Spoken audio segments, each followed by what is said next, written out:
When we look at a forest, we tend to see a collection of towering, isolated pillars. We imagine each one standing alone, fighting a quiet, lonely battle for sunlight, water, and space. For generations, evolutionary biology focused heavily on this idea of competitive struggle. Because we expected to see nature red in tooth and claw, we completely overlooked a massive system of mutual cooperation playing out right under our feet. But the reality is entirely different. Beneath the soil, those seemingly solitary trees are deeply and physically entangled with one another. We're talking about a vast, pulsing circulatory system made of thread-like fungal cells called hyphae. These microscopic tubes rapidly weave through the dark earth, creating an enormous web that physically connects the roots of nearly every plant in the forest. The quiet stillness of a woodland walk is an illusion. It hides a bustling, cooperative network that forces us to question where one organism actually ends and another begins. This entanglement starts with a chemical conversation. Tree roots actively release specific molecules, metabolites like flavonoids, into the soil, which act as beacons to attract passing fungal spores. Once those spores germinate, their growing threads wrap tightly around the root tip. They form a dense, protective sheath known as a mantle. But the fungus doesn't stop at the surface. The hyphae begin pushing directly between the outer cells of the plant root. They weave through the root's rigid structure to form a complex, unified biological interface called the Hartig net. The Hartig net acts as an underground marketplace. Here, the strict physical boundary between the plant and the fungus disappears, allowing nutrients to pass freely back and forth. Because of this deep cellular integration, treating the tree and its associated fungus as separate physiological entities doesn't make sense anymore. They operate as one continuous, fluid system.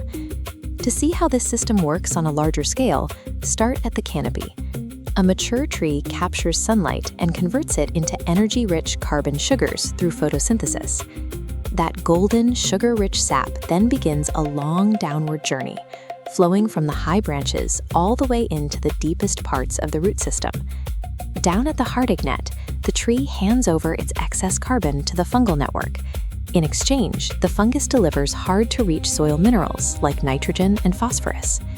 The fungus takes that carbon and moves it horizontally across the dark forest floor.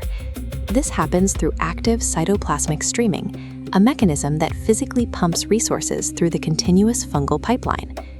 Different tree species even trade with one another depending on the season. Taper birch trees, for instance, will funnel carbon to neighboring Douglas firs when the firs are stressed or shaded in the summer. When autumn hits and the birch loses its leaves, the evergreen Douglas fir returns the favor. This pipeline actively rescues the most vulnerable members of the forest. The excess carbon generated by a towering canopy tree is routinely pumped directly to a young, struggling sapling trapped in the deep shade. This diagram illustrates exactly how that transfer happens.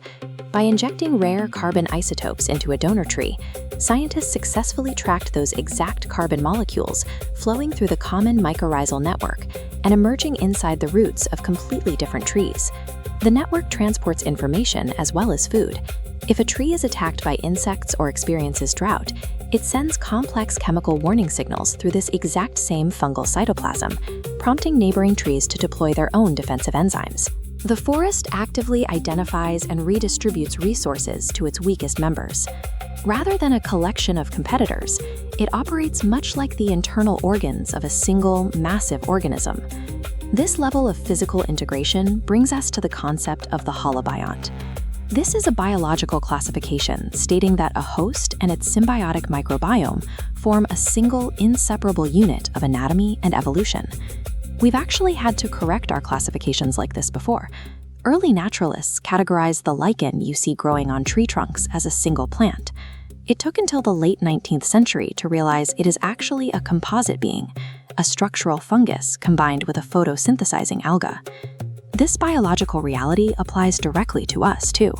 Humans share our bodies with vast microbial communities that digest our food and regulate our immune systems, dynamically shaping our identity in ways that blur our own physical boundaries. We have to distinguish between phenomenal individuality, what looks like a singular, bounded object to our naked eye, and ontological individuality, which acknowledges the hidden reality of continuous material exchange. The idea of a strictly solitary, autonomous self doesn't hold up under a microscope. Nature does not recognize the lonely individual. Instead, we are all deeply entangled expressions of a shared, breathing tapestry.